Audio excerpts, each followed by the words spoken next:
Please pray with me. Father, we thank you for today. We thank you for your love, for your mercy. We ask that you would be with our commission today in the meeting. We thank you for the privilege of living where we do. We ask that you would watch over our military, keep them safe wherever they may be serving. For these things we ask in your most holy name. Amen. Amen. I pledge allegiance to the flag of the United States of America and to the republic for which it stands, one nation, under God, indivisible, with liberty and justice for all. All righty, I'd like to call the meeting to order and thank everyone for coming. Thank everybody for attending. Commissioner Ashbrook will not be here today. I think most of you know he's dealing with some legal issues, but he has indicated that he will be here for the next meeting, which will be March 7th, and make a statement at that time. So first item on the agenda is the consent agenda, which consists of regular minutes of February 7th and special meeting of February 10th. So if everybody's had a chance to look over those and have no additions or corrections, I'll entertain a motion to approve. So move. Commissioner Langston made a motion, Second. second by Commissioner Lowry. Any discussion on the minutes? All in favor, aye. Aye. Opposed, same sign. Motion passed 4-0. All right, Jim. Yes, sir. Planning board recommendation. At our last planning board meeting, we did have one recommendation to come before you today. It's for the St. Joe Company for the Windmark Beach North Phase 2. And St. Joe Company actually, I believe, has had representation here today for any question you may have, but it's actually indicated on pages 9 through 12 of your agenda.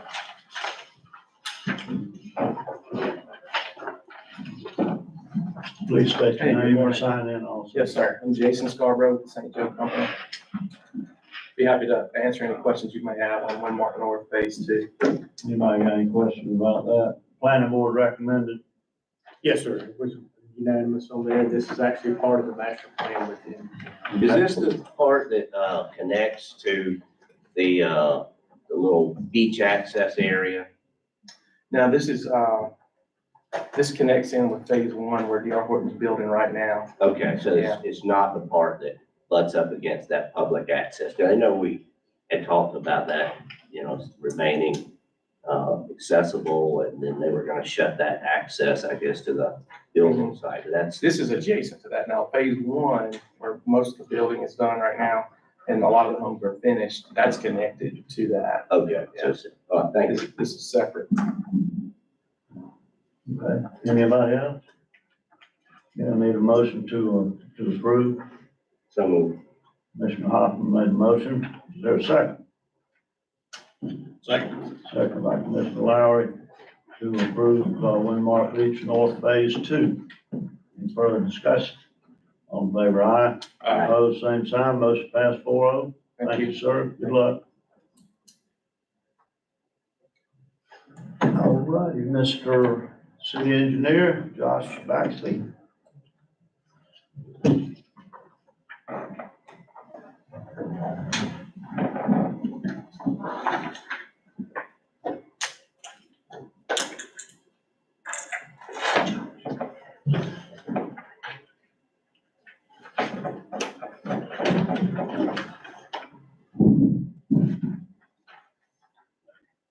So,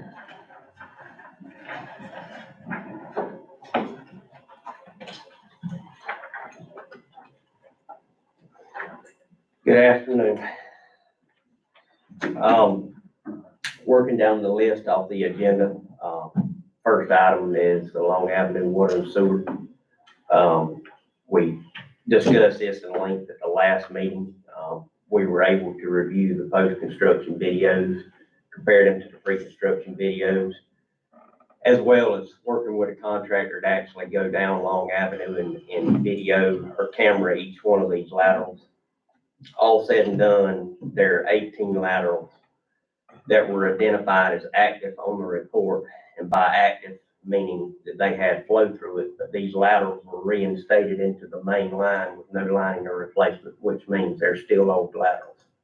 So what we've done, the contractors agreed to video the laterals in question and either replace those laterals or cap those laterals off if they do in fact not go to anything. Once those laterals are taken care of, this should complete everything in question to do with the lateral line. Is, did you give you any timeline on that? I think he's supposed to be here in the morning to start that process. So obviously I don't have a timeline for that because we don't know if it'll be a cap or a replacement, but once we get some inspection out of the way in the morning, I'll be able to get a better answer on how quick that is. I know yesterday evening, it was after around 6, I seen somebody in front of Long Avenue Baptist Church. So I'm not sure if that was them or not working. Yeah, they were replacing a lot of areas. Were they?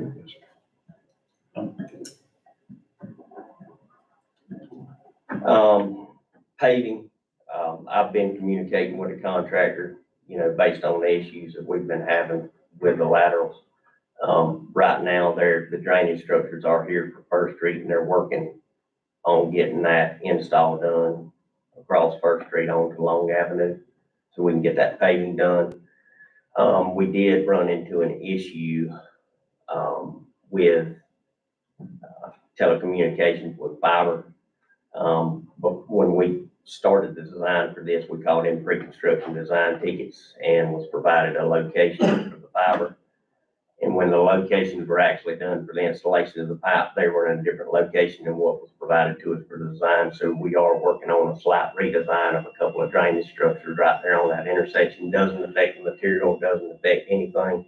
We should have that complete by first of next week to keep them moving down, but we will be rerouting some of that drainage pipe to not run into any of that fiber optic because we were told it actually serves 10 Air Force Base.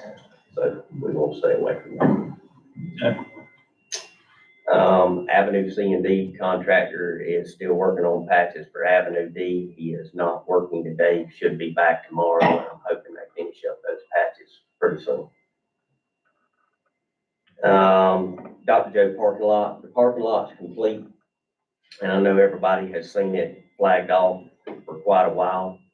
The reason is because we had proposed thermoplastic striping on that parking area, and that was for longevity and durability of that parking area. And what we would like to do is, he would like to keep it closed for a 30-day cure time, which would be March 8th, put that thermoplastic down. If you don't, it's not that it won't go down, it just may have adhesion issues without that proper cure time, because you get oil and stuff from vehicles on that, and then you put that thermoplastic down. I mean, it can be opened. I'm not saying that it can't. We may just have issues with striping, or we can go to painted striping, which could be put down, but that's the reason that the parking area is still blocked off right now. Yeah, it has impacted downtown quite a bit. We certainly need to try to find a way to open it before March 8th if we could. If it's, open it the 1st of March or maybe a week, if you would ask him if that, just that 7 days would make that much difference in that thermoplastic, because it holds a lot of cars parked there every day. Okay. Thank you. Beacon Hill Sewer, we're still moving along with the lift station with some metals and order material. I'm working on finalizing the low pressure design. I know that Jose, one of our engineers, has been working with John. There's some issues around Sunray Court and some of those, the way those lots were laid out, but we've been able to find some old historic files of that, so they'll be finalizing up that second, what I'm calling phase 2 of that, which is actual low pressure design. Hopefully we'll have that next week, be able to provide that to John for review and signing permits and getting that out. And the permitting process on that should be pretty quick.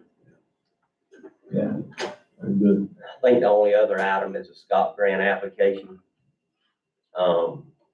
Avenue C and D from 98 to MLK. I think you have a resolution. What we're looking at is we're currently paving between MLK back towards the Washington Gym on C and D. This would enable us to go from 98 to MLK on C and D to try to finish those 2 roads up.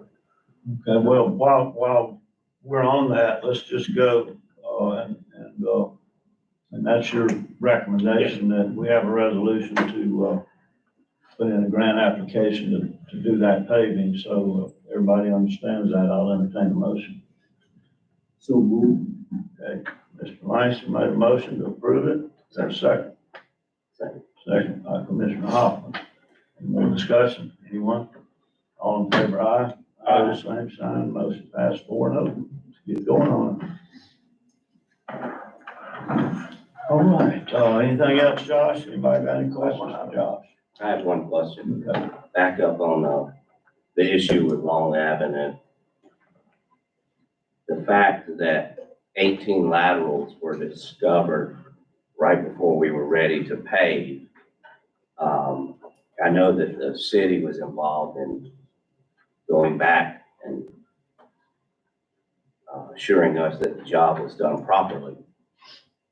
My question is, whose job is it and was it to identify the 18 laterals that now we have to wait on to be either capped or repaired or lined? Whose job was that?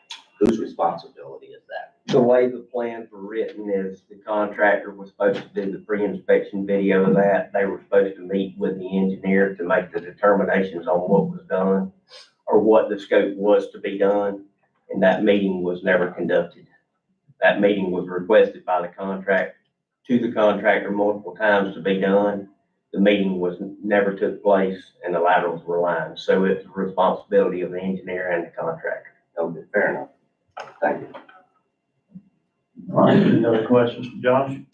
Thank you, sir. Appreciate it. All right, next item is, city attorney, Mr. Clint, you got anything? I don't have anything specific unless you guys have questions for me. Anybody?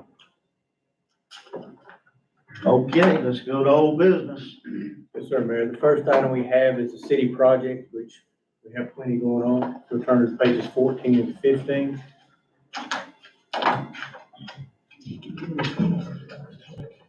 One thing you may have seen is on 10th Street, we had the failing stormwater pipe. Our staff has been working the last couple of days on that, so John may want to give you an update on that, but we are pulling the pipe out ourselves on that segment, to have it replaced, so they're busy doing that today. Are these, listed as city projects, or are they in the agendas that you got out front here? They're in the full agenda pack, it's online, everything. There's a few large tracks on there, but yes, sir, it is available. Just wanted to remind the public that we've got a full page and one item on the second page that, current city projects, and so we're real busy to make the city better. So, anybody like to see that, it'd be available. All right, what's next? Workforce housing. Continue to work through the easement that's going to be needed for the access road before it comes to you for development order review. The MOU has been signed, working through it with OKS, and they're actively working on it. The challenge now is trying to determine where the access road is going to go, whether it's going to go through Duke Energy property or move down a little further and access down off of 10th Street through St. Joe Company property. So we're trying to work on those options to bring it back to you. Yeah, for the public's information, this project we started probably a year ago, moving quite rapidly right now. So we'll hope to be the first, in the county to, provide, workforce housing for folks that work here and need a place to stay that they can afford. So we're working on it. The next road we have is in reference to Reed Avenue. We've got Ms. Lisa Harris been working with us to try to make some determinations along with the garden club. Okay, Ms. Harris, please come forward. I've got props. So, Jim and I and Trish and several people have met about the downtown trees. We met with an arborist, we met with extension agents and experts in it. It was suggested that we do not pull up the oaks, and we're going to trim them with the city's permission. Well, we've got some bids for that. We're getting some bids. raise the canopy some. We were told that some of the falling leaves and acorns and all that they are doing right now is because 3 years ago, they were super stressed with Michael. And at this point, they're finally coming back and they shed a lot. So with the trimming and all, it should help stop that or minimize it. The other suggestion is that we'll raise the canopy some on it, and at some point, the trees will make more of an arch over Reed for shade, like Centerville Road in Tallahassee and other places all over Florida that are very pretty with the shade. We are going to replace, or we need to replace 4 trees. We have some dead ones on Reed Avenue that's pretty much all mistletoe. And so we've got, we're looking at Drake elms on one of the intersection, palms on the others. And if we get those 4 replaced or moved, then we'll have the symmetry and where they need to be. So that's that. Jim has a couple of bids that we got. They're around A little over $6,000. a little over 6,000 to get this project accomplished on the trees. One other thing that we're doing, isn't exactly our business, but we're looking at putting some signage down Reed Avenue and having the signs have the merchants will buy a slat to have their business name or their block. And I'm requesting that we can put the signs up in the flower beds that the garden club has put flowers in. And if there are any rules that we need with clearance, like side clearance at the intersection or anything that we need to keep in mind on that. And if that's okay with the city, if we do that. Okay. Okay? That is on the garden club's nickel. Well, it'll be on the merchant nickel. The Chamber of Commerce is Okay. going to help Okay. to solicit all the merchants for downtown. We also, though, would like to, point to the White House and the restrooms and parking and places like that too, besides that. Very, very good. Okay? Questions? Anyone? The estimate for the arborist to do that, is it gonna be shared between the city and the garden club? Or are you requesting the city foot the bill, or? We're requesting the city to do the trees Okay. and we'll do all the other flowers and The signs and so forth? so forth. Now, Jim, this is under the bid threshold? It is. Okay, okay. What we do have to do, we had already awarded, or the board had actually voted to give it to Kim Hunter, Right. 2,500, so you have to come back and change your motion. Okay. And his bid was, what was that? I think it was about 2,500. $2,500.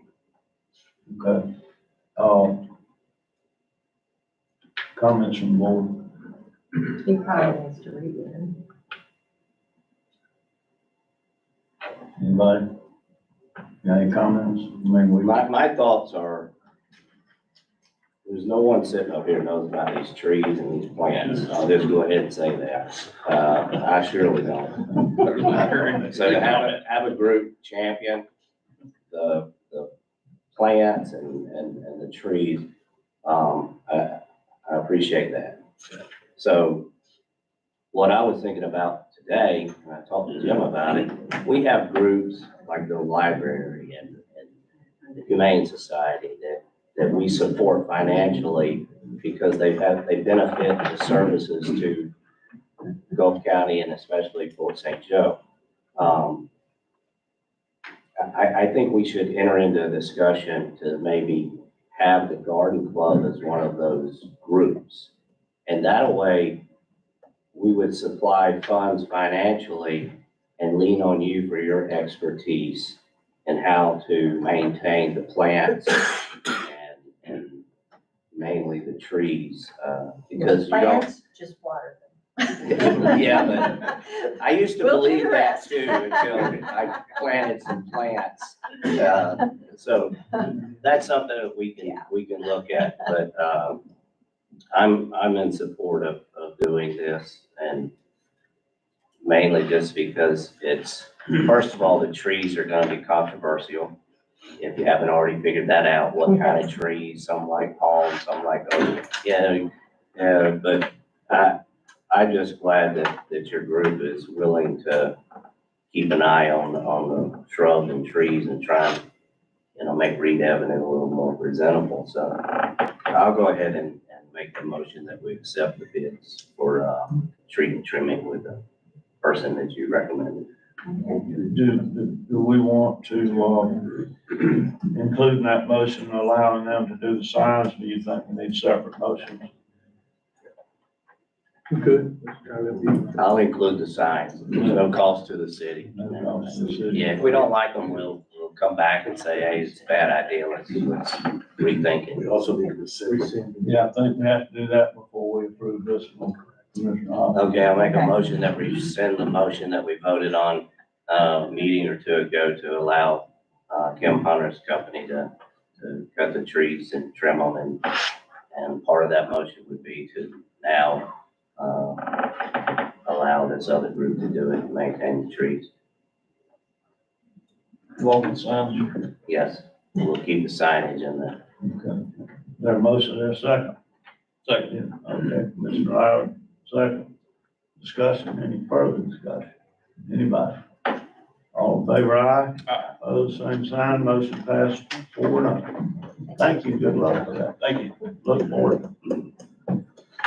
Okay, on the new business, the first item we have is the hazard mitigation grant. We have finally got a grant for you today to, get the mayor to authorize, if we can get the mayor authorization to sign on. It's a 75-25. This is the 12 lift stations that we've been trying to elevate, that were damaged after Hurricane Michael. So this would elevate the control panels. So we need, this time be appropriate for a motion for the mayor to sign. Okay, I'll entertain that motion. So moved, Mr. Mayor. Okay, motion by Commissioner Howard, second by Commissioner Langston. Any discussion? All in favor, aye? Opposed, same sign, motion passed 4-0. Highway 98 beautification grant. It's another grant. We finally got the grant agreement on. The Garden Club has been working with the city on this one to help secure the grant. So thanks to those folks. And it's therefore mayor's signature with your authorization. Yeah, I'll entertain a motion for that. So moved. Okay. Mr. Lowry made a motion, that's second. Second by Commissioner Hopper. Further discussion? All in favor, aye? Aye. Opposed, same sign, motion passed 4-0. The next item we have is the Williams Avenue parking spots. These are the parking spots that we have put some buildings on that are, right along with the Methodist, the care closet area, right along in there is 3 or 4 spots. The board had asked that we get a quote. It's there for your consideration on page 107 today.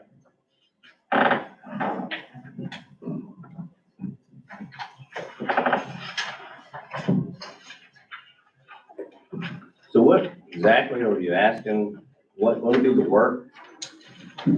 Paving, remember back in the, when we had downtown redevelopment, we had approved to finish that Yes. between there and basically the edge of, Ace Hardware, warehouse. Yeah.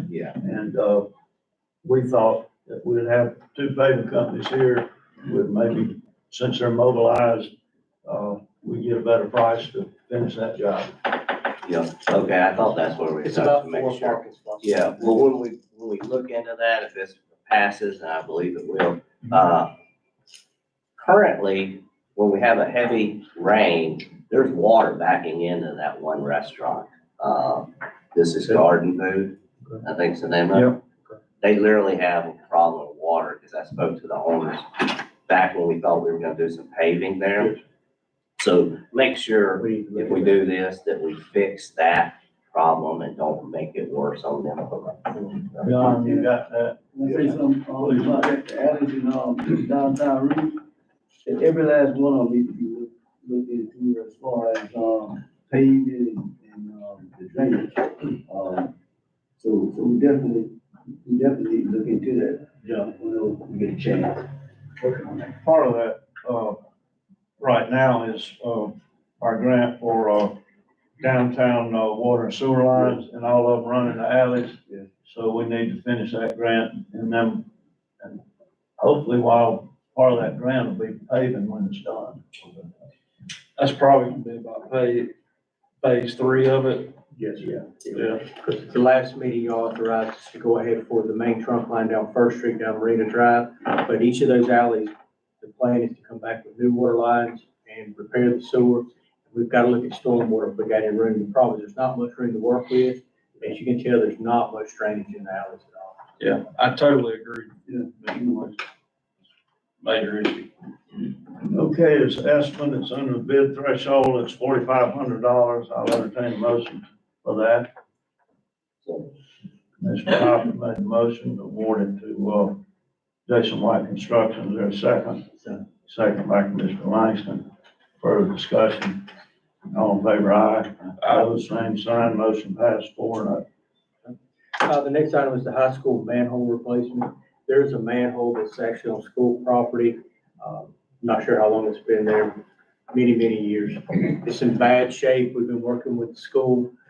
We have in front of us today, we have equipment to make the repair, and the school is willing to split those costs with us. So this amount that you're seeing here will be only 50% will be on the city. The school is ready to work with us on it. So we may have to do a phase 2 and phase 3 approach to this, but this would at least get the manhole replaced. From there, we may have to replace some pipe. A lot of that stuff is very old, probably close to the same age as the school itself, but working with the school to get this fixed, it needs to be fixed.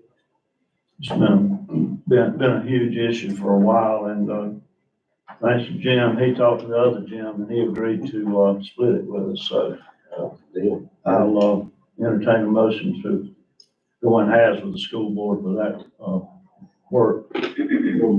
Commissioner Langston made a motion, there's a second. Second by Commissioner Lowry. Further discussion? All in favor, aye. Opposed, same sign, motion passed 4-0. And the last item I have under new business, Mayor, is the Michelle Steindorf wanted to come talk to you today as part of the Gulf County Citizens for Our Health and Future. Okay, please come forward.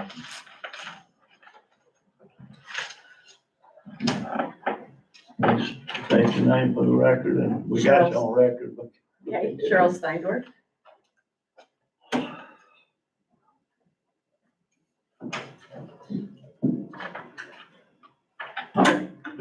So today I'm here to introduce, and merely here to introduce and ask a couple of questions of you, but a newly formed committee, the Gulf County Citizens Coalition for a Healthy Future. And so if it's all right with you, I'd like to ask a few questions and then let them come up and ask their questions. Excuse me, everybody that's here? Will you stand up if you're a member of the coalition here today? And if you have a question, then you can come forward when I'm done. I just have a couple of things to say. Right, and that's no problem to let people come forward, but if we could, don't repeat, Okay. somebody before you've already said the same thing. Yes. We appreciate you coming forward. I would say sign in, state your name and say that this person, I agree with them or whatever, but that, maybe speed things along. All right, Mayor, we understand your Yeah. concerns. So I just want to give you a little information about how we came to be.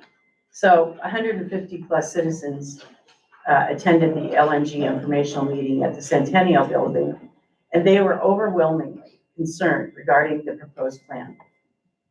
That concern was the impetus for the creation of this group. I emailed you last week, Mayor and Commissioner Langston, regarding a time for us to meet and didn't receive replies.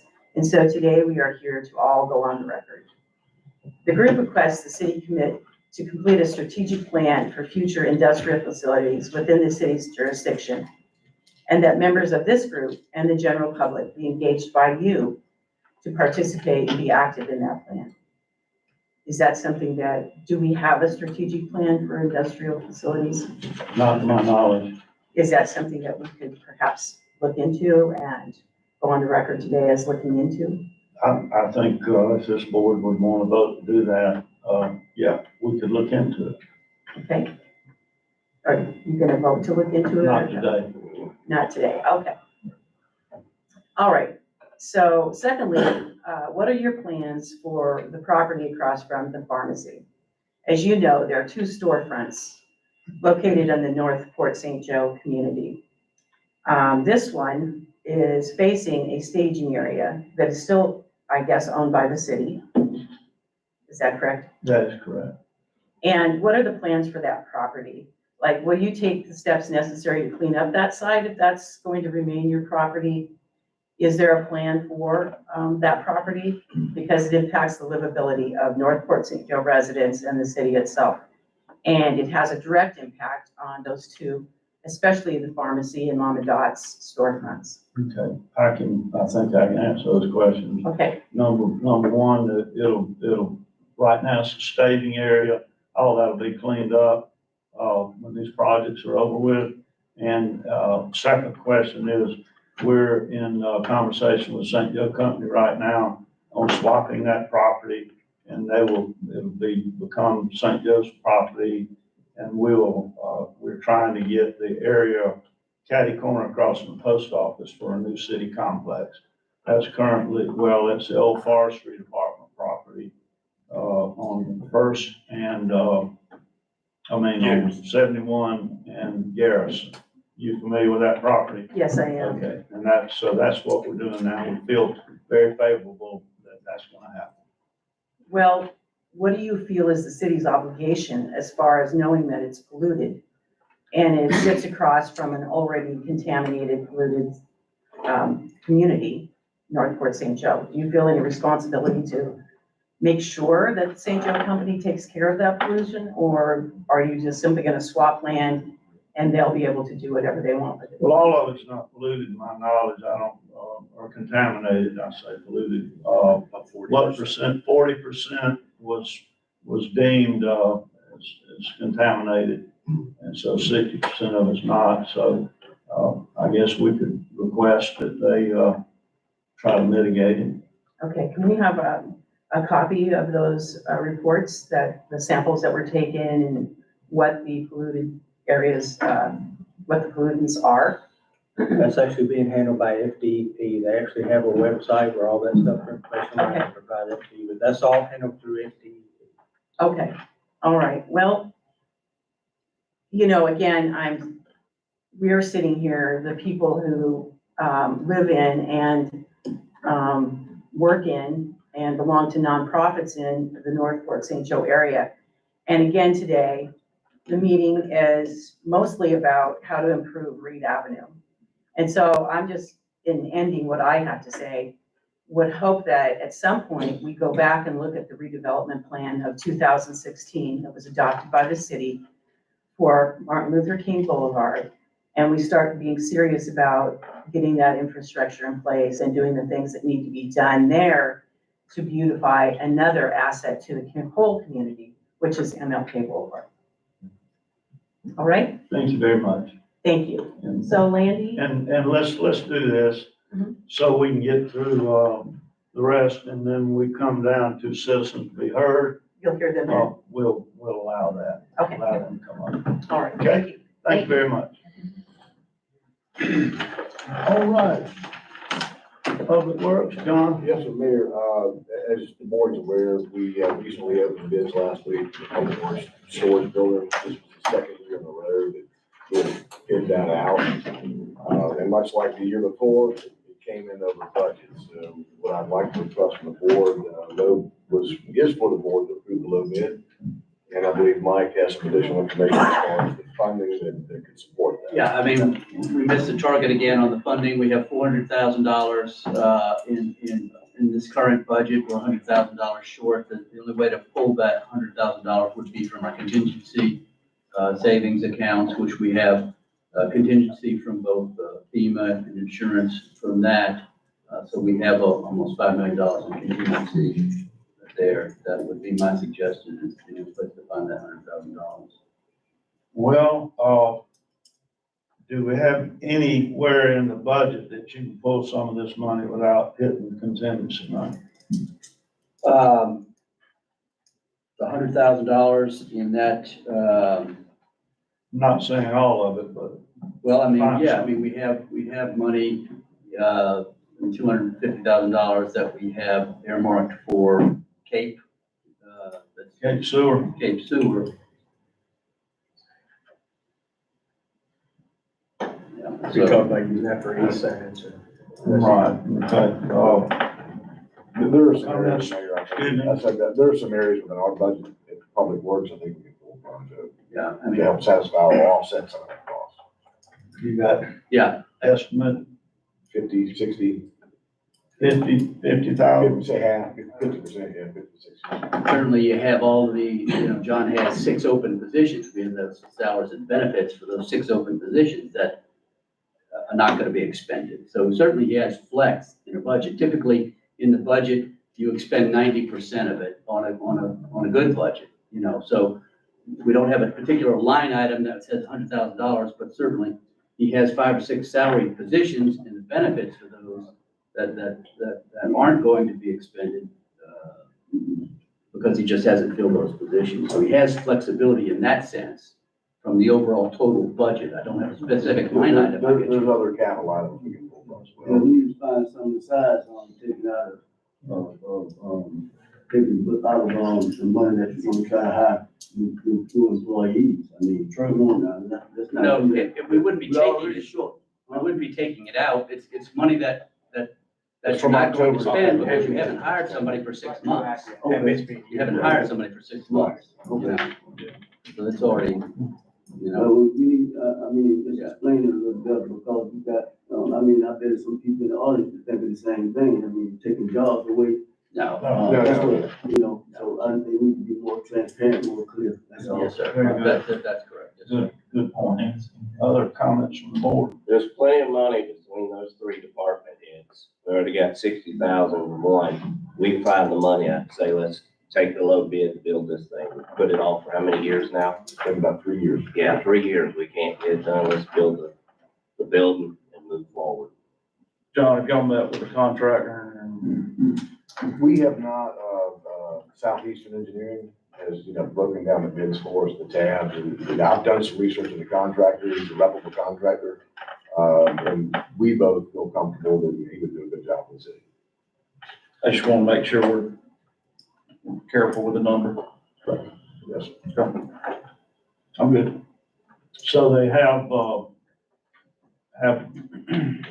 taken on, some, similar projects in our area that we. That is correct, and several, recently in Tyndall Air Force Base. Okay, okay.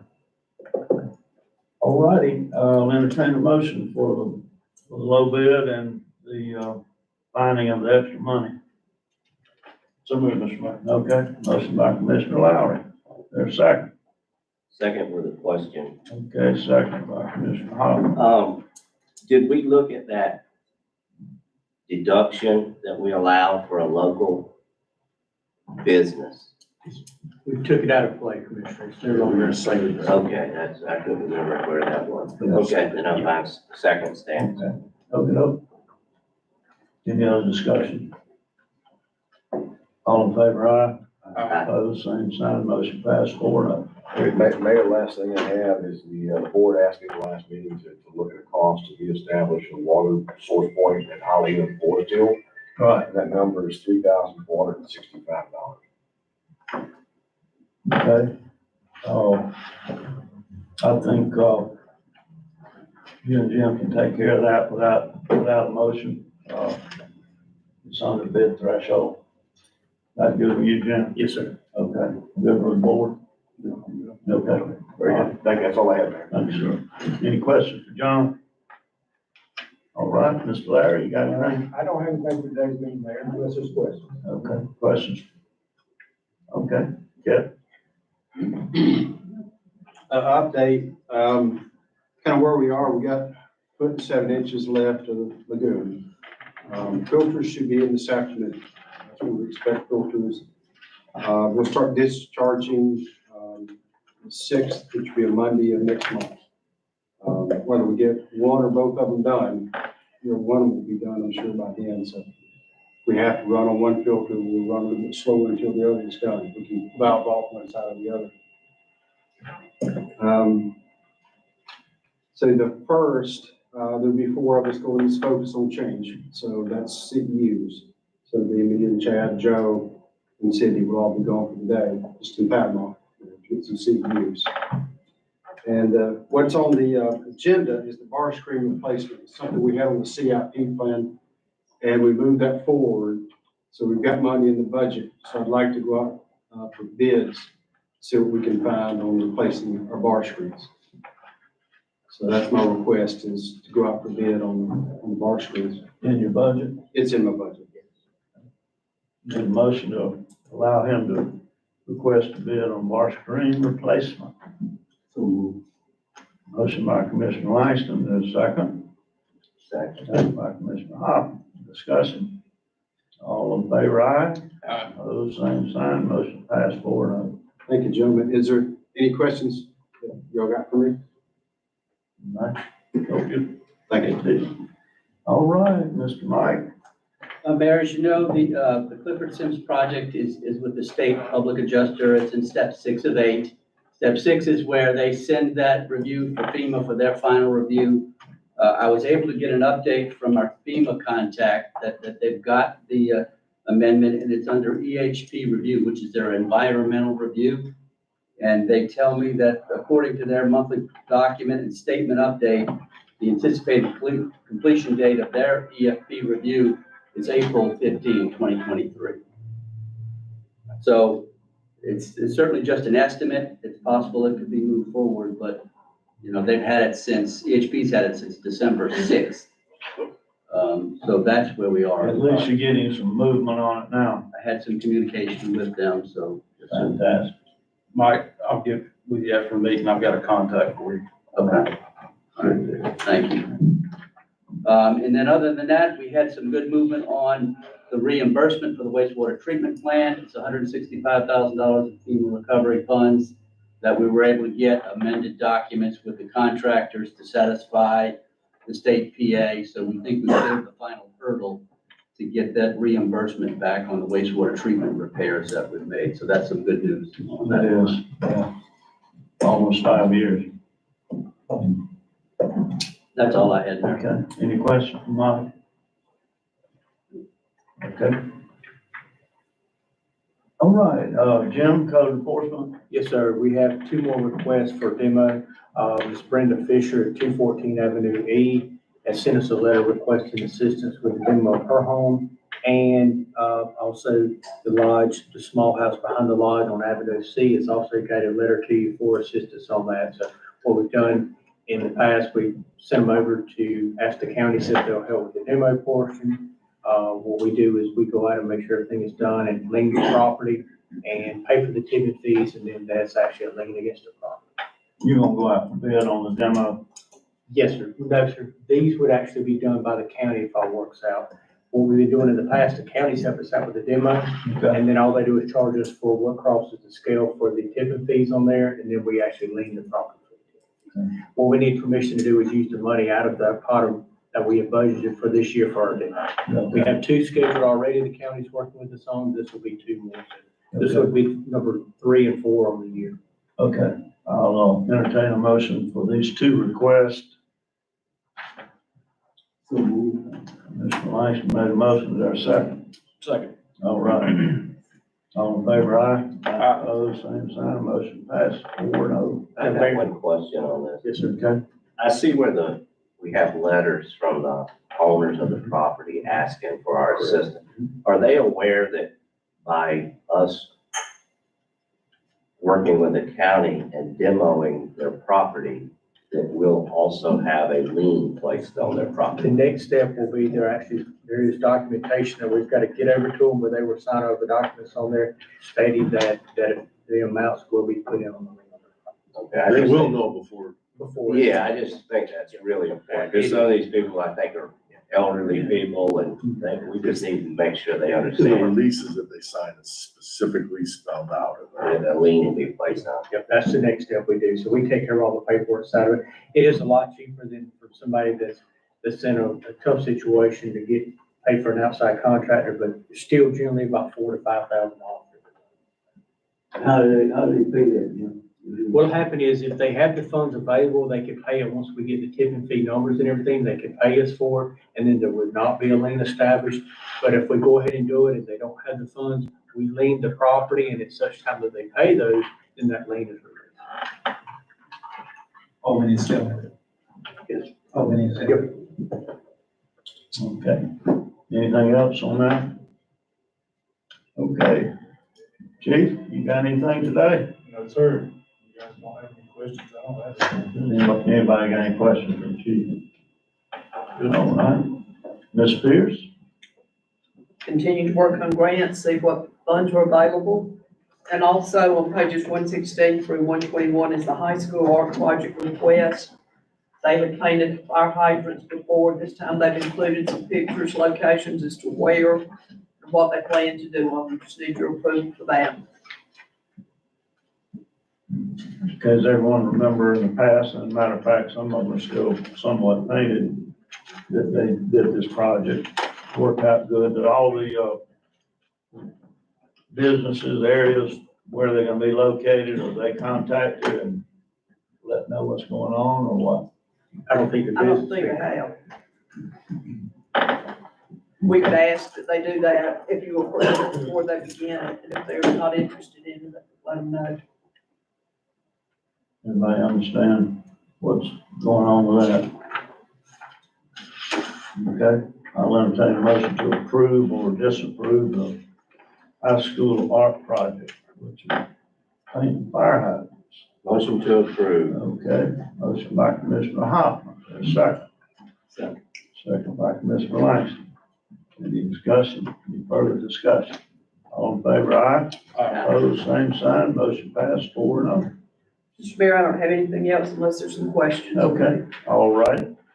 We have citizens to be heard. Anybody like to come forward, raise your hand, sign in, and, state your name. Come right, whoever, front row, go ahead and get Mr. Jim. Jim Sickles, Bridgeport Avenue. I have a safety concern within the city that I need the support and help of the city to help resolve. I've talked to Mr. Langston, I've talked to Mr. Anderson about it. It's exempting the railroad tracks from school buses stopping at them. We have one on 71, one on Avenue A. They're both broken. All the railroad tracks have trees built through them. I've called the number that's on the box twice, and one time they were gonna respond, never did. The second time, they said it was up to the railroad administration to make the call.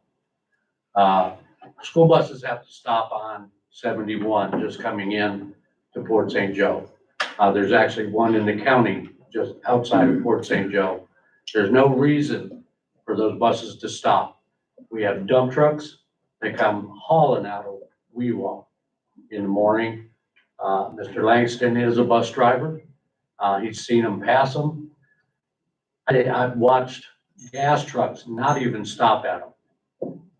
And I think the railroad administration has a safety initiative program to make railroad crossings safer. But if the city could address it through them, or city and county, to get them, all three of them done. The one on Avenue A, people will pass a school bus when they have to stop at the railroad crossing. It's a double yellow line and a railroad cross. You know, I think we need to exempt them. Bus drivers, you know, they're putting the kids in danger. Somebody comes out of Weewalt not paying attention in the morning, the road only splits a few hundred feet away from it. And if they're not paying attention, they're gonna right in the back of the school bus.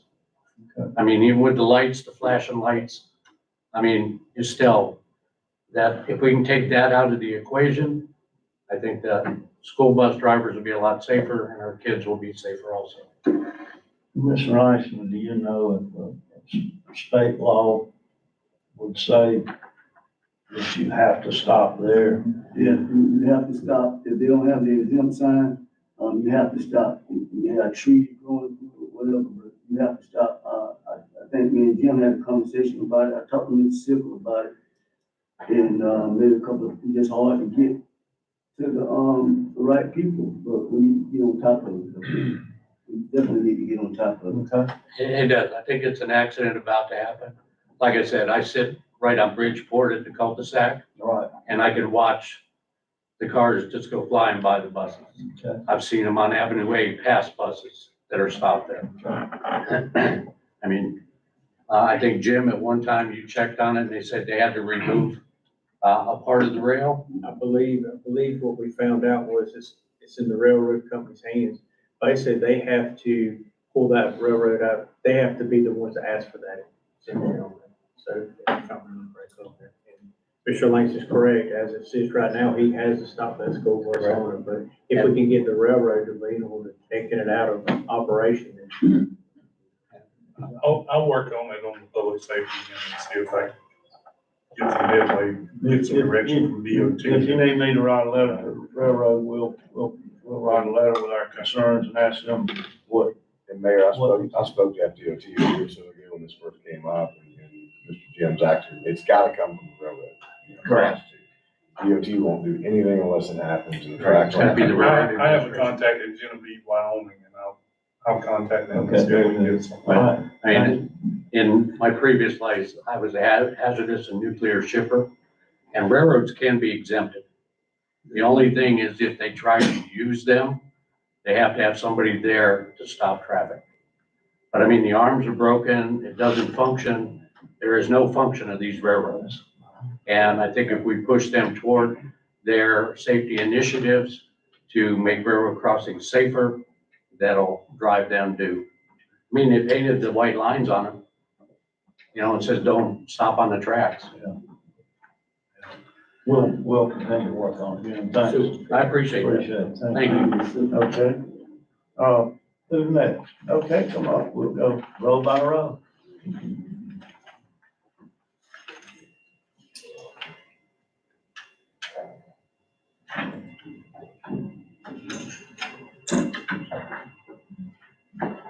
Hi, my name is Akosia Dia, but you can call me Nana. I'm the Executive Director of Pioneer Bay CDC. And today I'm here to tell you about our programs. I am sure you're aware of some of our programs, but I would like to bring everybody up to speed on our programs and some of the new ones we have introduced. So we are a nonprofit that is concerned about the redevelopment of our community. So we have a food security program. So I don't know if you've heard about the pharmacy, but it's under our food security program. We make fresh produce available to everyone at subsidized price to improve the nutrition of members of our community. We also have a senior grocery delivery program where we deliver groceries to seniors. It started with COVID. We didn't want to put our seniors in more danger. And we partner with Second Harvest to get the groceries to deliver to the seniors. We also have a soup kitchen. We call it Breaking Bread. We make warm meals available to anyone who would like it on Sundays. And we deliver some to seniors who cannot come to us to get them. And we have a wellness and disease prevention program. And recently we've been partnering with the health department to improve this program. And they've been very helpful. They've given us some materials. So under our wellness and disease prevention program, we have gentle yoga. And we talk about mental wellness and nutrition, exercise. It's all part of our plan to invest in the members of the community to develop in a holistic manner. We also have a community garden. We believe that gardening is therapeutic and it brings people together. We have recently started something we call organ wise, and it's where we invest in the younger ones, teach them about nutrition, their organs, digestion, exercise. And we'll be starting with Head Start, the children pre-K, teaching them about their organs. And we are also partnering with the after school program on the north side. And we are bringing children in to teach them about these things. And the health department was very generous and helped us with teaching materials and supplies. We also have grants from the EPA. I'm sure you've already heard about it. We had a $500,000 grant and two $200,000 grants. And one of them is a job training grant, and we have already started it. This is our 5th week in the job training grant. And we have been teaching our students OSHA, GIS drainage, infrastructure, survey mapping, stormwater, wastewater management. I'm saying all these things because we would like to partner with the city. We know that the city has these programs, and if there's any way you could connect our graduates to some of your contractors, that would be great. We want you to know about our programs so that you can know where you can help us make this community a better place. In view of that, I would also like to mention that we want to work with the CRA Advisory Board. That is why I've been telling you about our programs. I feel like we have done a lot for the community. We have proven that we have the interest of the community at heart. So we would like to work with the CRA Advisory Board. And our main goal is to help achieve the goals of the 2016 redevelopment plan that the city adopted. So I'm here to ask how we can work closely with the CRA. Do you have any ideas? Is there a way we can attend their meetings or present our ideas or get their minutes? So. Sure. We meet the first meeting of every month at 11 o'clock. It's open to the public, and everyone's welcome. I'm sorry, can you say that? The first meeting of every month. So March 7th, we'll have a CRA meeting at 11 o'clock. Okay, and are citizens allowed to present their ideas at this meeting? Sure, absolutely. And do you have minutes for this meeting, and are they public? For a CRA meeting? Yes, Uh-huh. sir. Yeah. Okay, and how do we access this, please? Through the City Hall, or would it be on the Should be website? on the website. Yes, sir. City website. Okay, thank you very much. You're welcome. I would like you to keep our programs in mind, and if you think of any way you could partner with us or help us, please Oh, I know. don't I had hesitate a to reach out to question. us. You talked about the grants and job training, Yes, sir. and that's ongoing now. Yes, sir. How many folks are you employing, or we'll call employing in the job training? How many participants do you have? Right now, we have 12. 12. That's our first Fantastic. cohort. Yes, Very sir. good. And they'll be graduating soon. We'll invite you to their graduation. Good deal. All right. Please keep us in mind. Thank you. Thank you. Okay, who's next? Anybody? Please, we'll keep going road by road.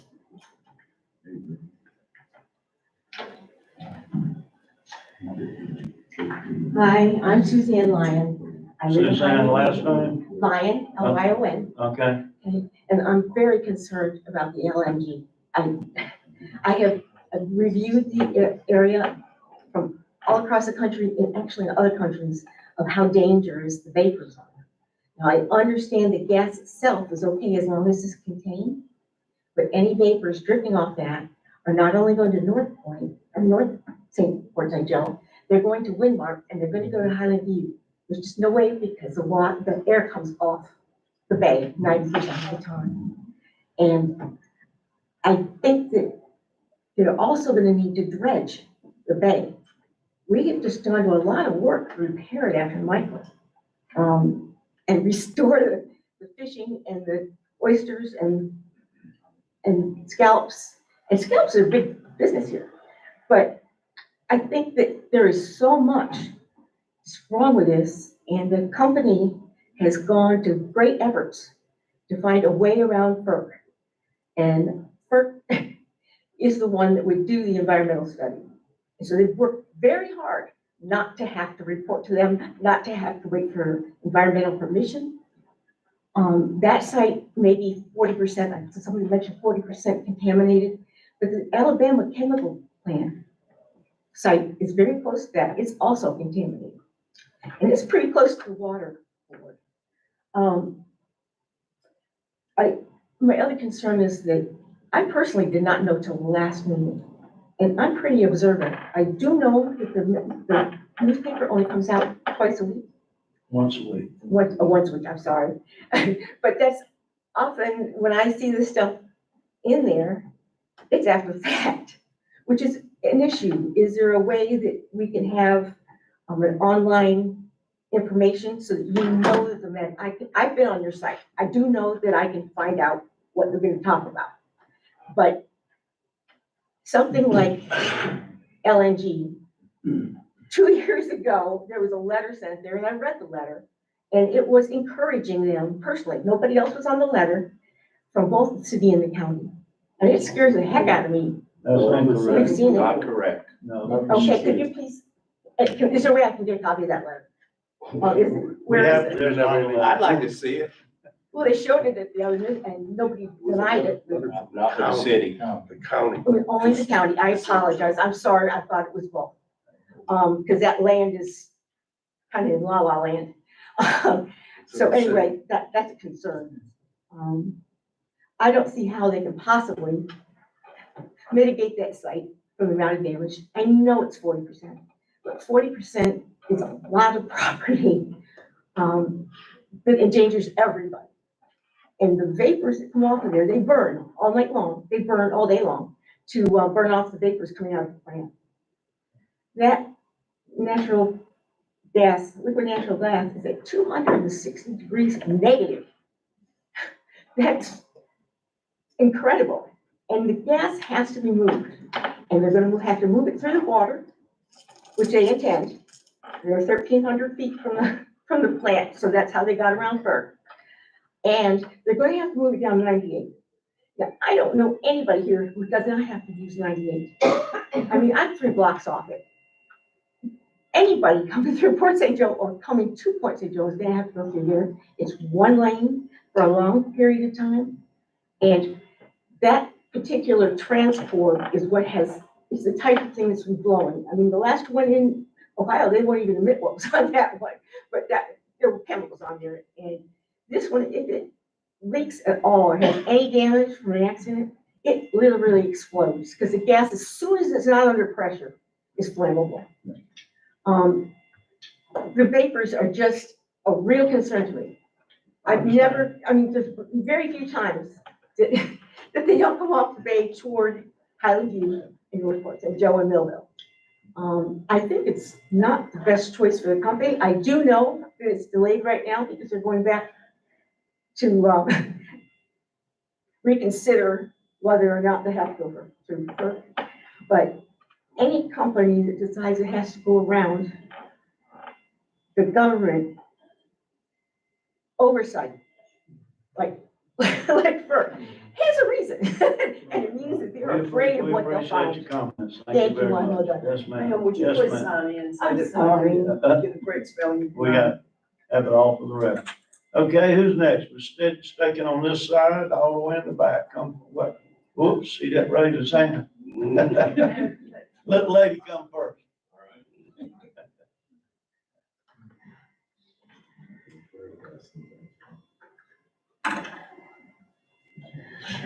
Christy McElroy, Port St. Joe.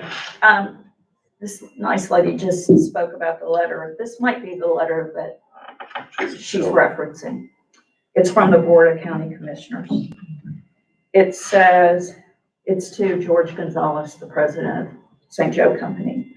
And you guys have it because I sent you this slide presentation, but I'll leave this hard copy with Ms. Okay, Okay. Thank you. It says, Mr. Gonzalez, please accept this letter on behalf of the unanimous vote of Gulf County Board of Commissioners for the support of St. Joe Company in their efforts of recruitment and establishing an LNG plant here in Gulf County.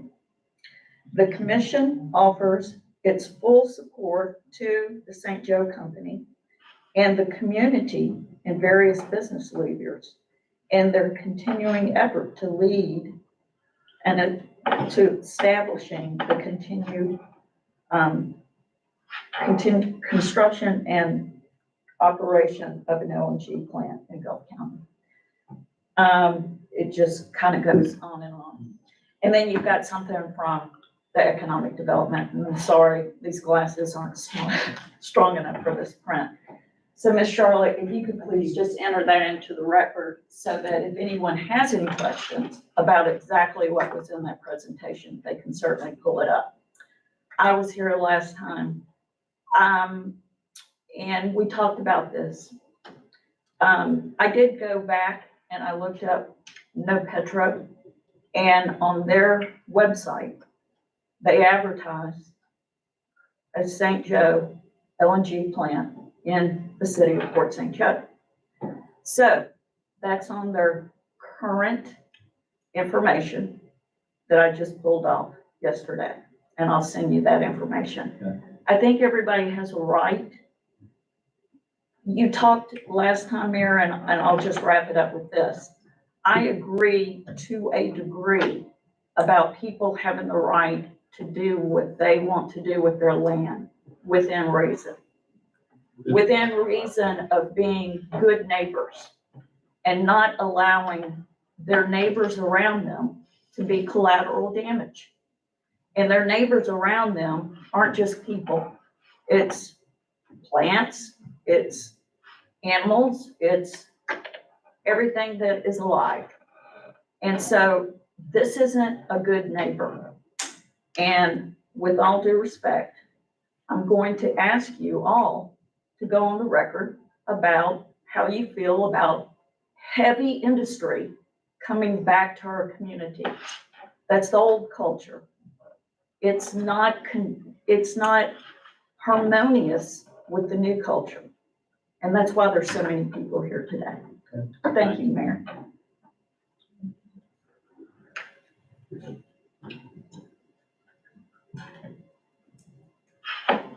Good afternoon. My name is Jim Mowbray. I live in Port St. Joe, or outside of St. Joe Beach. I'm following up on basically what Cheryl said and what the last speaker, and that's talking about the No Petro plant. And my understanding, I've lived here for 4 years, and when I came here, one of the things that attracted me was the fact that there was no heavy industry. And it certainly there had been, and from what I could learn, the industry that had been here did a lot of damage to this community and the people who lived in this community. And it seemed like that Port St. Joe was on the right track of going into the tourist industry. And then the next thing I hear is all of a sudden there could be a liquid natural gas plant. And that it's come up at your meetings before. I watched back in, I think, a month and a half ago when it came up, and the primary answer everyone was giving, including you, Mayor, was that, well, I haven't heard anything, they haven't applied for anything. But yet we've got county commissioners, they've sent off a letter supporting it. They don't have anything that before them, they haven't.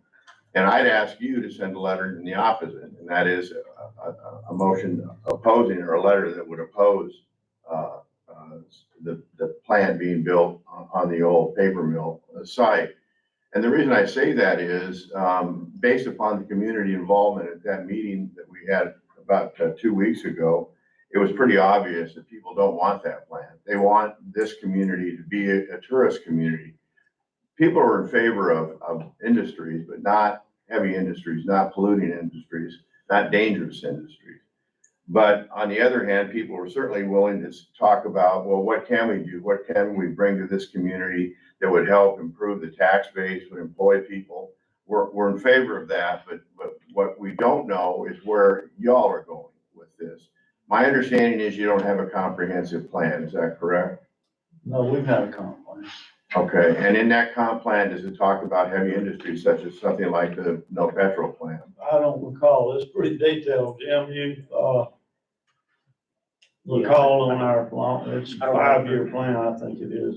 The process, the next step will be when and if they actually decide to ask for a development. I understand that, and, you know, I think when you look at the fact that they've gone through the process of getting around for, they've gone through the process of, you know, again, on their webpage, they're making it pretty clear that they intend to come here. And I guess we're anticipating they are gonna apply for something.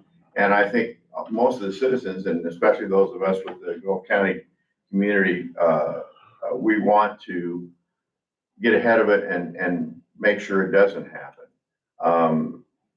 And I don't think that's unreasonable. The letter, for example, that Mr. Hammond sent or had the county commissioner send was based on information that Mr. Hammond gave them. And it was all incorrect information, such as he said that the county would get, I think it was $2 or $3 million in tax base, and the city would get like $1,300,000 in taxes from the plant. That's just simply untrue. I can't think of his name. His first name is Mike, with either the port or the economic development director, had told Mr. Hammond that it would be 300,000 to the city, and more like 800,000 to the county, because it's not going to be as big as it was initially. And so, you know, if you hear numbers like 1.5 million versus 300,000, that might sway you one way or the other. So all I'm saying is, I would like you all to today say, look, we're not in favor of no petrol. We don't want that kind of industry coming. I don't think there's anything wrong with that, to go on the record and say we're opposed to heavy polluting industry to be in this city anymore. Because it affects all of us in the county. It affects everybody along the beach, which is where I live.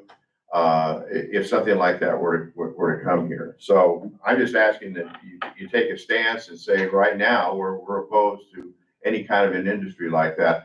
My understanding in a freedom of information and material that we have seen from the county is there have been people like SRM, a concrete plant, wants to possibly come in and start mining concrete material. There's a carbon and sequestration company that wants to bring carbon from Texas and dump it in the ground here somewhere. None of those are things that the citizens of this community and of this county want. They don't want that here. We want to be a fishing, vacationing, sports activities, that's the community that we're here, and that's one of the reasons I moved to this community. Thank you. Thank you very much. And I will, after everyone, feels like they want to speak. When it comes time to, have discussion items by a commission, I'll give each one of them an opportunity to, say what they want to say about LNG. Thank you. They may say they have no comment, but I'm gonna give them the opportunity. Thank you. You're welcome. I don't Okay. believe I've ever said I don't have a comment. Okay, next person. Okay, lady in the back with the mask on. Thank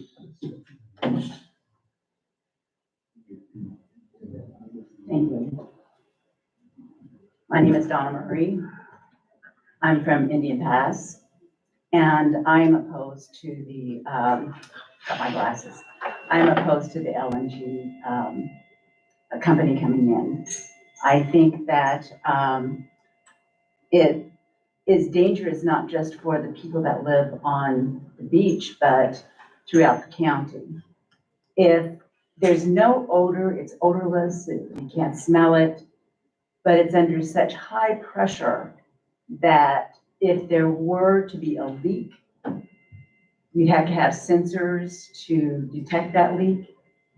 If there's a problem with an accident, it could be a huge explosion. I'd like to know, if there's an explosion, how far reaching is that? How many miles? What is the radius of that? How would it affect the marine life? How would it affect the population? What are the, there's sulfur dioxide, there's mercury, a few other compounds. I'd like to know what are those compounds? And I'm sure that everybody that lives here would like to know what they are, how they would affect us, how they would affect our plant life, the food we eat, our fish that we eat, how it would affect our children. It seems as though, it would be nice to have something that would employ people and we could have affordable housing. But I don't think this is the way to go, that something that could be so dangerous. And there was an explosion in Texas from an algae plant, that we're going to allow it to come in to our area when our natural resources are so valuable. Our marine life, our lagoons, our Gulf, the bay, it's something that people come and they're just in awe of. And I don't think that something dangerous would be good for our county. If there's a spill, the vaporizing could occur and accelerate evaporation process and increase the concentration of vapor in the immediate area. And how is it going to affect us if this does happen? I understand that even making this gas and transporting it, there's a little bit of seepage all the time. So is that, when it gets in the air, I guess it's dispersed if it's small, but does it accumulate? Are there lasting effects? What happens to the people that are working there? How many jobs really are going to come to this area? Is it worth those few jobs? There is, let me see, I wish I could read my own, my notes.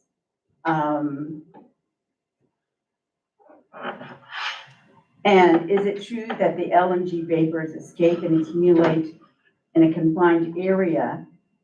Or if large amounts of LNG vapor are released as a result of a spill or leak, the LNG vapors may displace air in that confined area from the area and cause loss of consciousness, serious injury, or death. That to me is very alarming to hear things like that we can allow that Good to question. come. Thank you for your comment. Okay, Appreciate it. sure. Okay, he jumped up, come on up, Brother Gathers. Let's try not to beat this dead dog, though, let's try to have some different comments, maybe it'll be more beneficial to all of us, I think. I'm not trying to be the dead dog, but, you said, when the lady was up, you said, well, all the ones that have something to say after get to the point of public, you can come up, so that's You why. can say whatever you want. Okay. Charles Gilder, I will say this, I come up with two different reasons.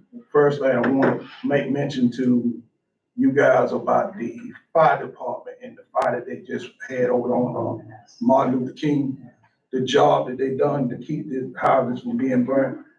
I wanted to make sure I went on record, let them know them guys did a real outstanding job. But then to piggyback off that same issue, okay, with the LNG, okay, if that do come here, are we willing to be ready to hire a paid fire department, somebody that can be equipped to fight that type of fire? Because we know, because our past been a volunteer fireman myself, we know there are limitations to what types of fire that our firefighters can fight. Okay, so there's nobody in this area that can fight them type of fires, except that I know of Tindal Air Force Base. So these are things that we keep saying, nobody made no petition to come here, but it's enough questions out here for us to be starting our due diligence to find out that we doing everything we need to be doing in case they do come here. And I see, to me, that's not being. Now, I'm trying to, one time it came to me, you guys felt like everybody was coming to dump on y'all, jump on y'all.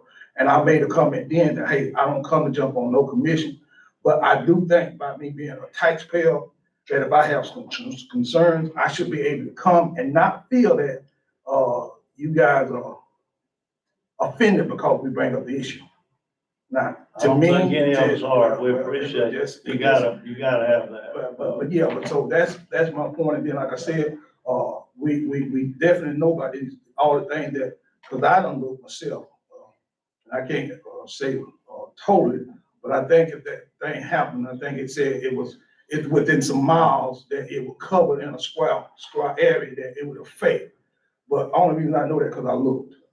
But yeah, thing that I keep saying to us that the citizen is really concerned because like I said, we have seen this happen before. We know how it feels to be left in a community, just like you're talking about that ballpark, that Avenue A property, 60% was not already worth. Okay, now to me, that was a great thing I thought the city was doing to bring the two communities together by putting their site there. My question is, why couldn't we contact St. Joe Company and have them clean up that place and then put your building over there in the same place that it was supposed to be all the time? Still saying, okay, we done made some arrangement, we're gonna move it over here. Well, that to me, that ain't acceptable. I say to me, because like I said, what we're trying to do is to bridge the county. I'm saying the county, not just city of Port St. Joe. I'm talking about all Port St. Joe as one unit. And that would have been a good start if we could have went in there and say, okay, you guys know that this, whether St. Joe come out of the railroad company, whoever property it was, hey, can y'all clean this up? Cause we're gonna put our center here. We wanna be in this part of town. I don't think that happened. I might be wrong. No, it did not. Okay. But I'm saying to still run for these areas, and I told Michael the same thing. He was talking about taking it up on the other end of the county. But my point is, if it's not good for this end of the county, then it's not good for that end of the county. So let's stop running for the issues and deal with the issues. That's my thing. Thank you. You had some excellent points. Okay, next, come up. Dr. John? I'm sorry. I could jump up, come on. I'm John Miller, have properties on Williams and Garrison. Not about the LNG, I want to talk about, and y'all stole my thunder by saying that the city is considering a property swap for the Langston, the property adjacent to Langston. It is a beautiful piece of property. It could be a very valuable piece of property for the city. And I just want to reiterate what was just said. I hope that the city will seek some type of remediation for that property so it can be used. Whether it's used for a city complex or a recreational complex or other purposes. It's a beautiful piece of property and it should be utilized. It's in the middle of the city. So I'd love to see the city address the remediation with whoever polluted it, whether it be Arizona or the St. Joe Company. Yeah. Thank you very much. Very good. Thank you.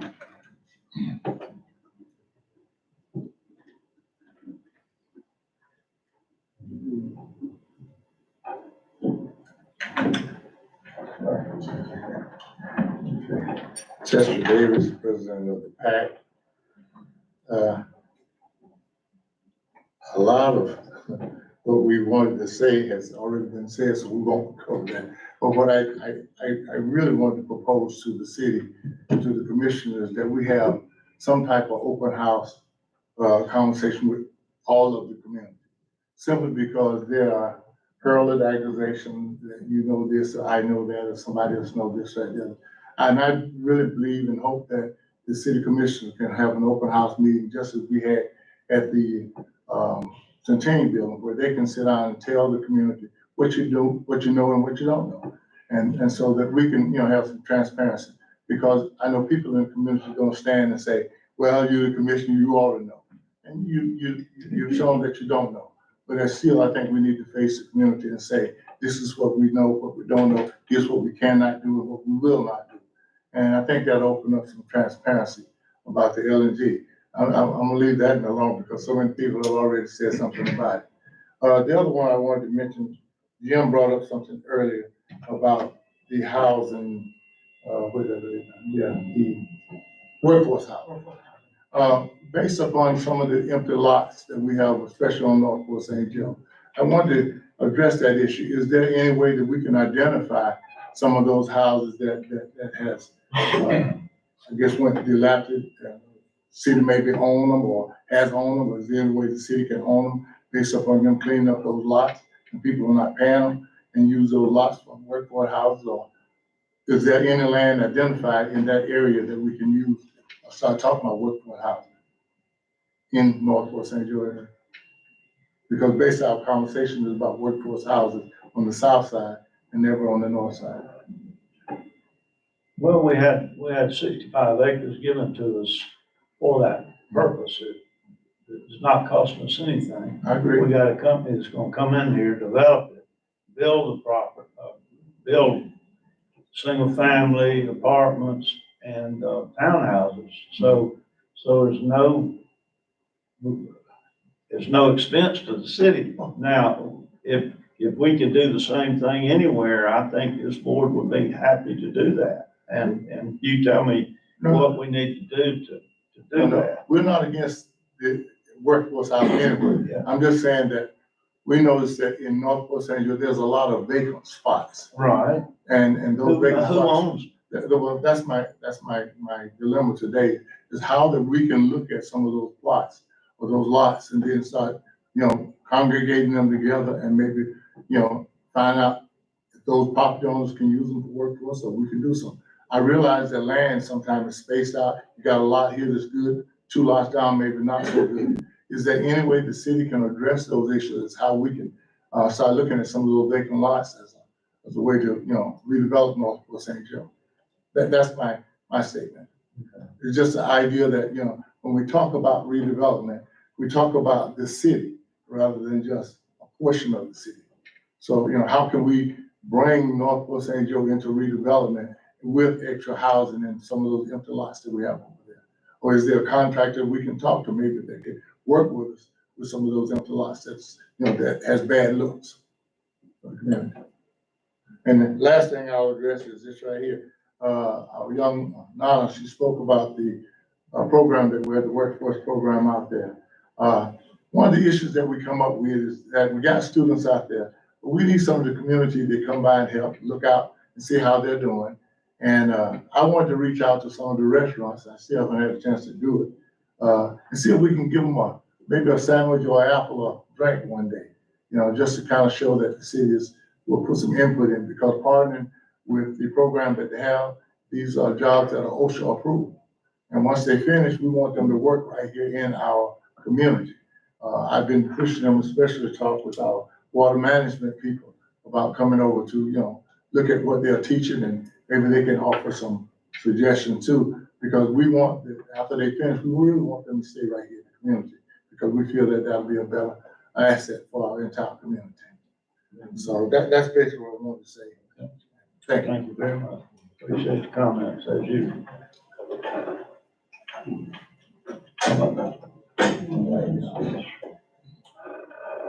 John Aaron from New Heron Drive out on the Cape. Wanted to ask, are the city commissioners aware that for 36 years, from 1938 to 1974, and this is a quote actually from an agency report, federal agency report, the St. Joe Paper Company discharged mill wastewater into an unlined impoundment on the northern part of the site and into St. Joe Bay. The sediment that contains actual toxins from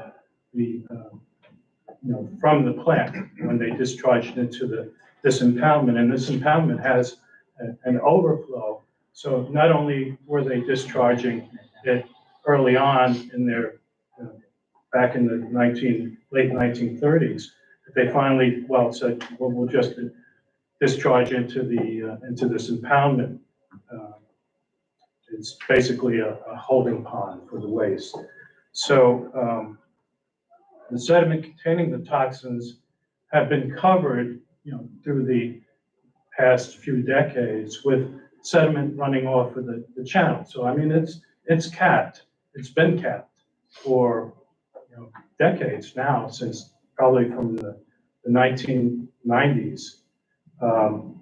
And the contaminants, contaminated sediment, if it's dredged, will actually be dispersed into the bay, and with the tidal action, and if this dredging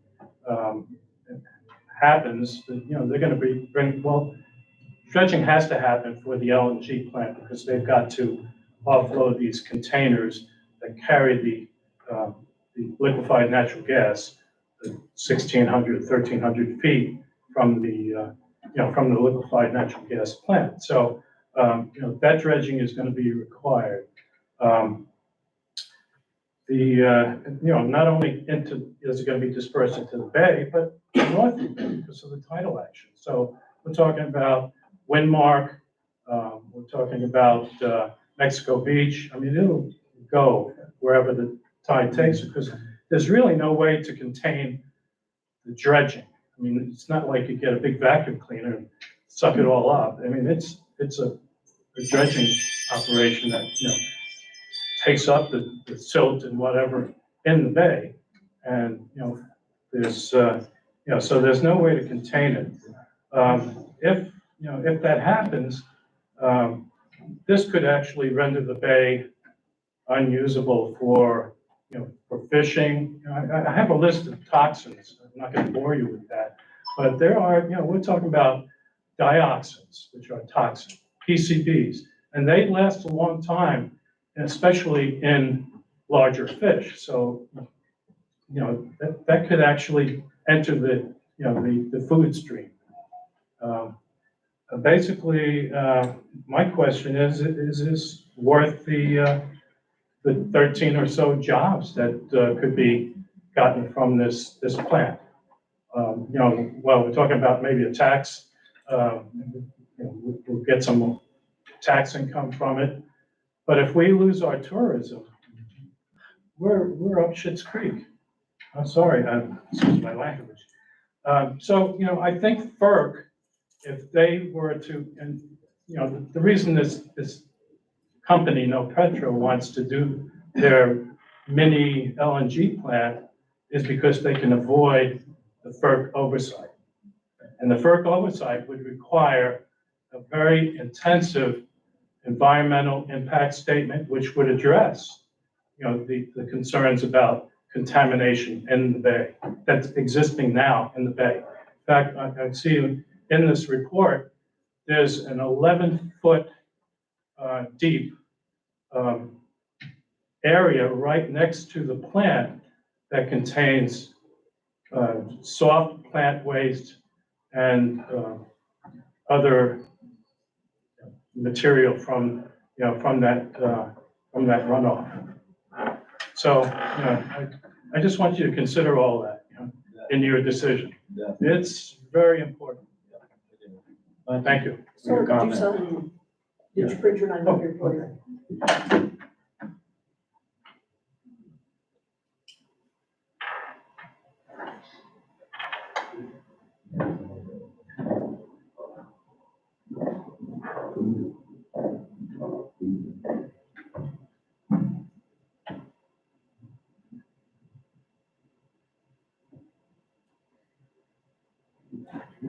Thank you.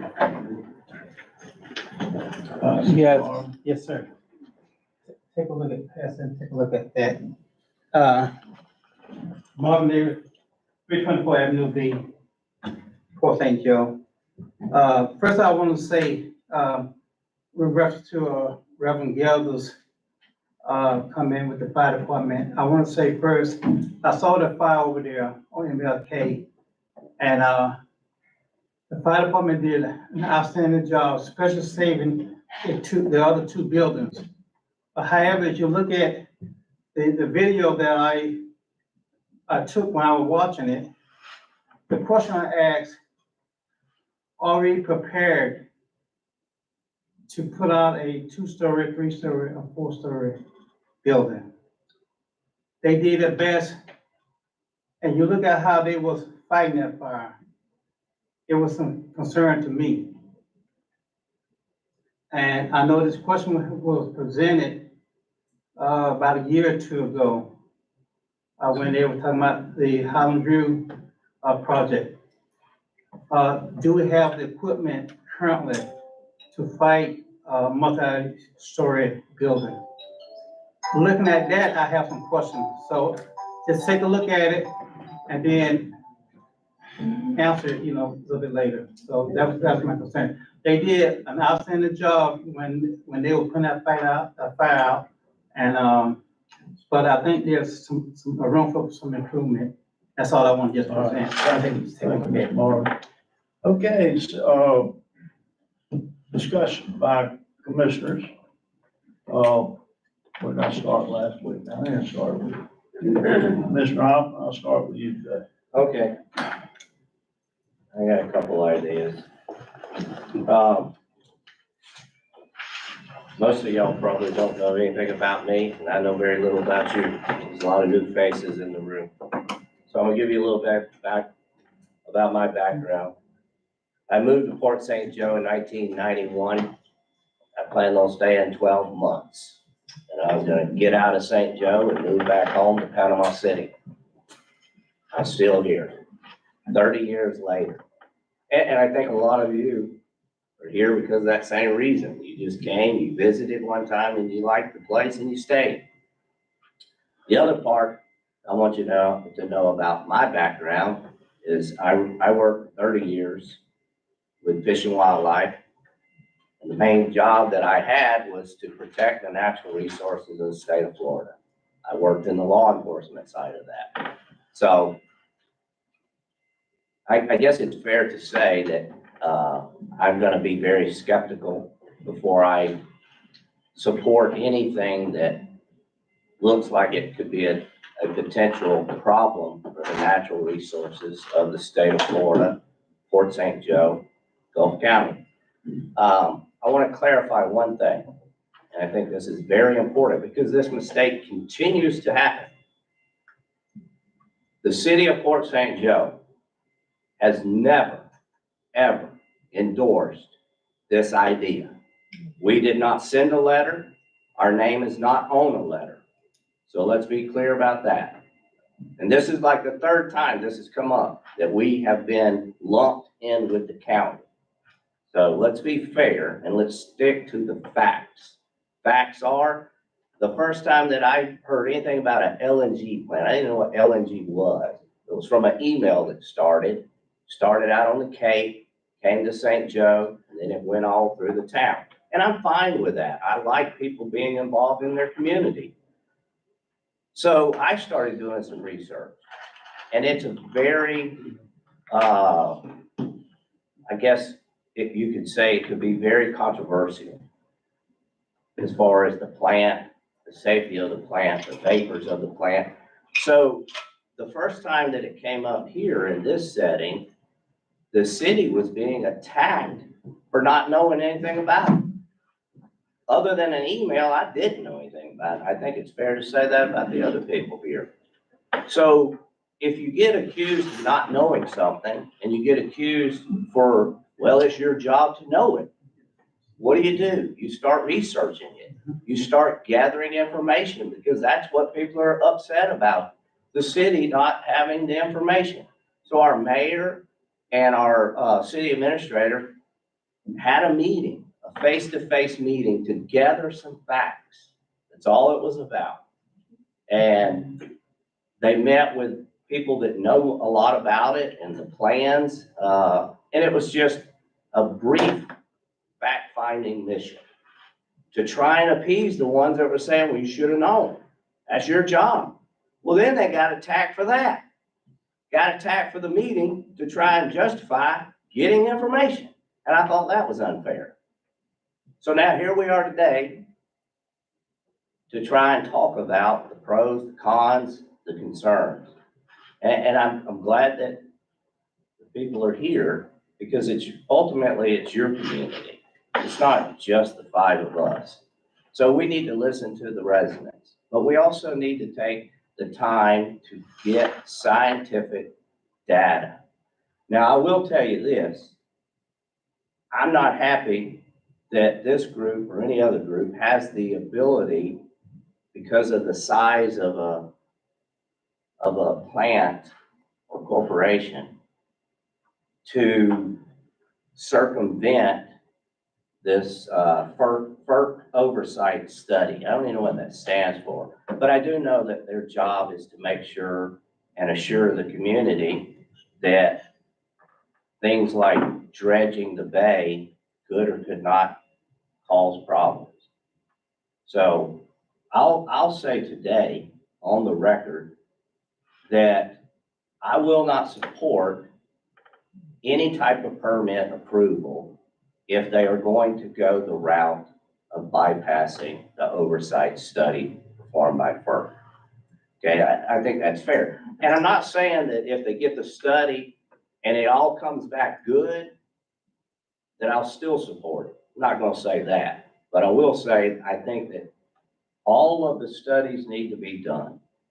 And you know, you can go on the internet, you can prove anything you believe to be true. You can't. I had that discussion the other day with my 87-year-old dad. He was telling me he researched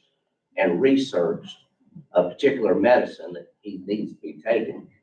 He don't want to take it. And I said, well, Dad, where did you get your research? And I'm thinking, how did you know how to do this? And he said, oh, I did it on Facebook. And I'll just say, some of the things that I've been presented with from people that want to be an expert is from places that doesn't make you an expert. Okay? Let's be fair. I was a game warden for 30 years.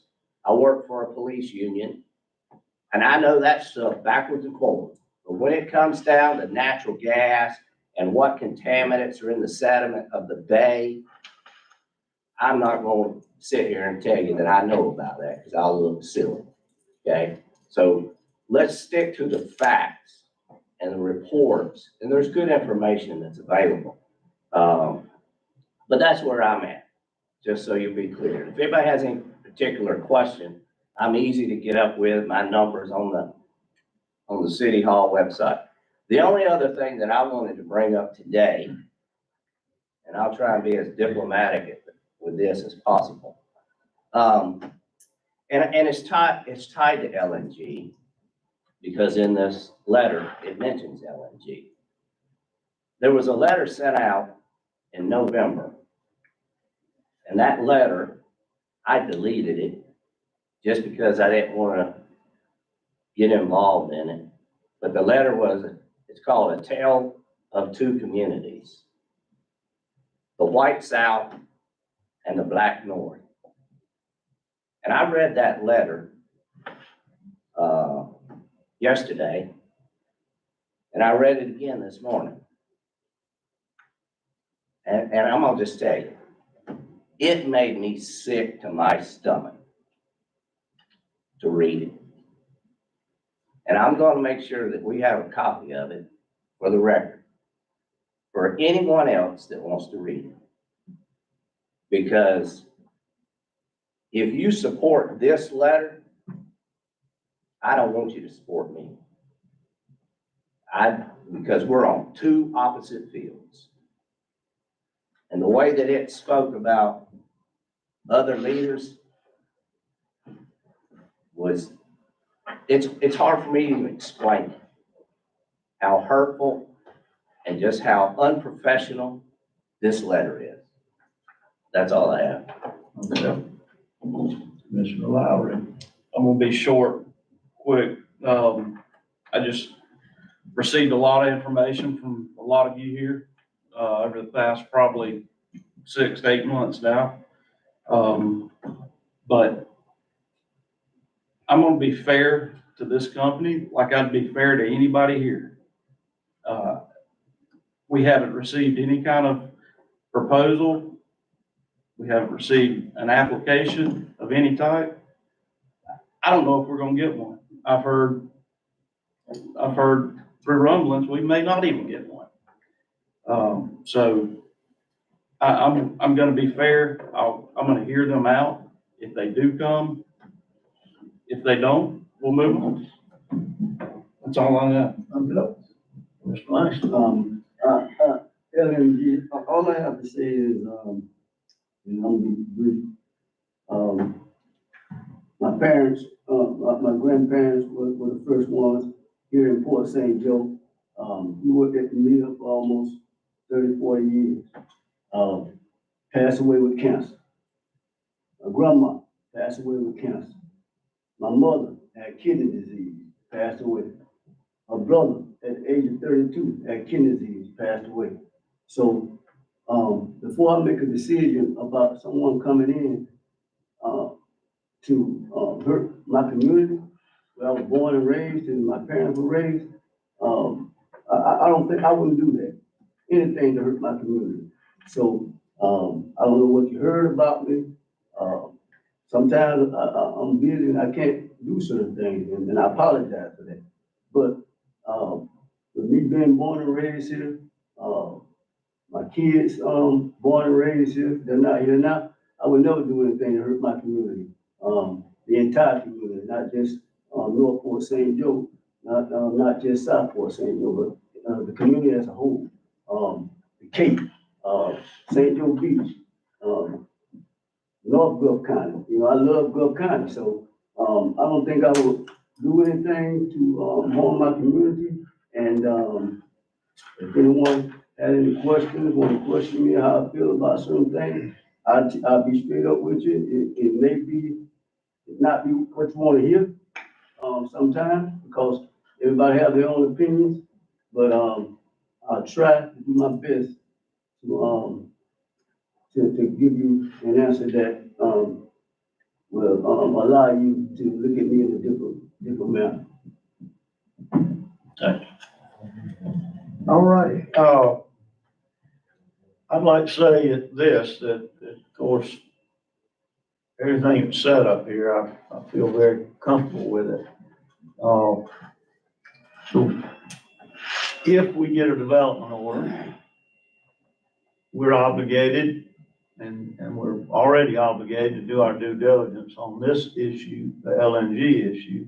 And I think everybody up here has been doing that. We get a development order, by law, we'll have public hearings, we'll have the community meetings that, Pastor Davis has talked about. We'll do all those things. So everything will be 100% transparent with this commission, as it already has been. We've been 100% transparent. So, for those who don't know me, I'm 76 years old. I grew up one block from the bay. I spent practically all my life on that bay. I know every inch of that bay, and I would not want to do anything that would harm it. That's for the folks that of course talked about the environmental part. Also, as Commissioner Langston mentioned, I'm not doing anything that's gonna harm the city. But at the same time, you have to be open when you sit up here, because we represent everybody. And there are people here in this city that are for the LNG plant. So, we have to listen to all sides. We have to do all the studying we can do, and then we have to make a decision. So, right now, I think everything is, I'm glad everybody's doing their due diligence, making your own opinions, and that's perfectly okay. It'll get serious when we get a development order. Personally, I don't think we'll get one, but that's just my personal feelings. We asked for a meeting with those people because everybody was asking us, what about LNG? We didn't know anything about it, didn't know a thing about it. So we asked those people to come meet with us and tell us what's going on. And that's when we had a private meeting with a private concern, and it was not a public meeting because we didn't know anything about it. So, we were, transparent, and I'm telling you now, that's what we did, and no decisions were made. We were on a fact-finding mission. So, I'm happy everybody came. I'm proud that you're, concerned about our city as we are, and, we'll continue to be doing the best thing that we can for this city. So, with that being said, we'll be adjourned. Thank you for coming.